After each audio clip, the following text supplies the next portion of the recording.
Mugshots was a coffee place during the day and served alcohol at night. I'd not been there yet, as it was kind of a long trek from my apartment up by the Temple campus, and because I didn't drink coffee, but I'd heard good things. Bliss loved coffee, and I still loved making Bliss happy, so I agreed to meet there when she called. I thought of asking if they'd serve me alcohol now, even though it was morning. Instead, I settled on a smoothie and found us a table big enough that we'd have plenty of personal space. Bliss sat first, while Garrick waited for their drinks. Her cheeks were pink from the cold, but the winter weather agreed with her.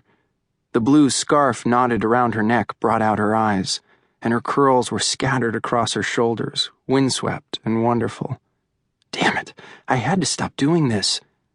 She pulled off her gloves and rubbed her hands together. "How are you?" she asked. I balled my fists under the table and lied. "I'm great. Classes are good. I'm loving Temple, and the city is great. I'm great." "You are?"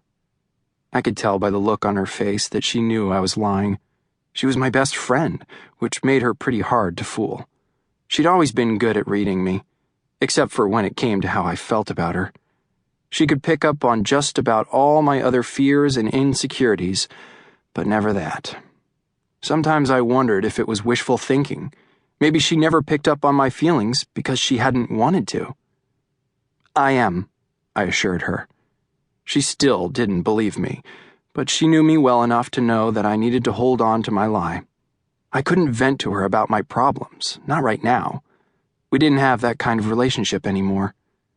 Garrick sat down. He'd brought all three of our drinks. I didn't even hear them call out my order. "Thanks," I said. "No problem. What are we talking about?" Here we go again. I took a long slurp of my smoothie so that I didn't have to answer immediately.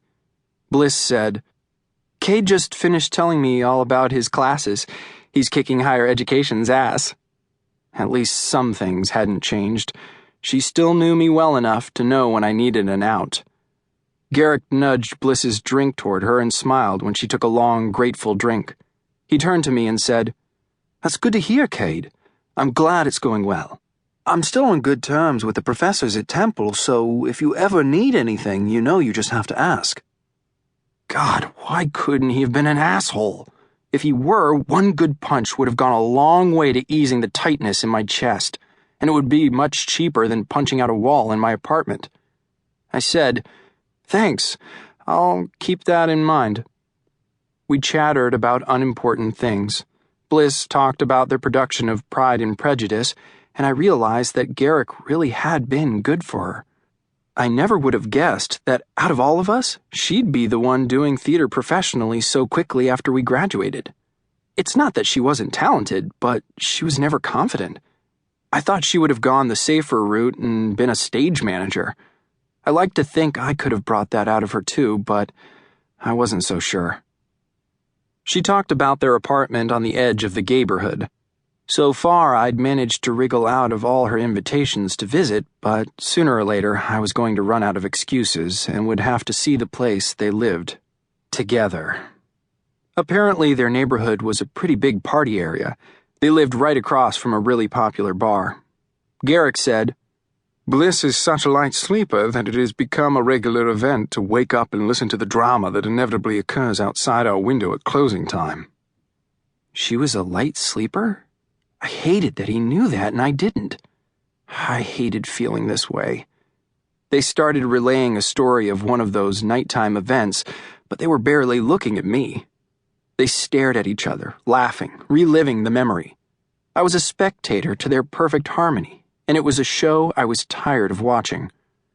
I made a promise to myself then that I wouldn't do this again, not until I had figured all my shit out. This had to be the last time.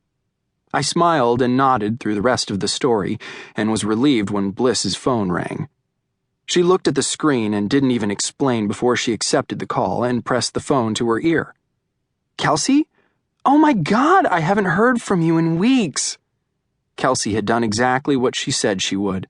At the end of the summer, everyone was moving to new cities or new universities, and Kelsey went overseas for the trip of a lifetime. Every time I looked at Facebook, she had added a new country to her list.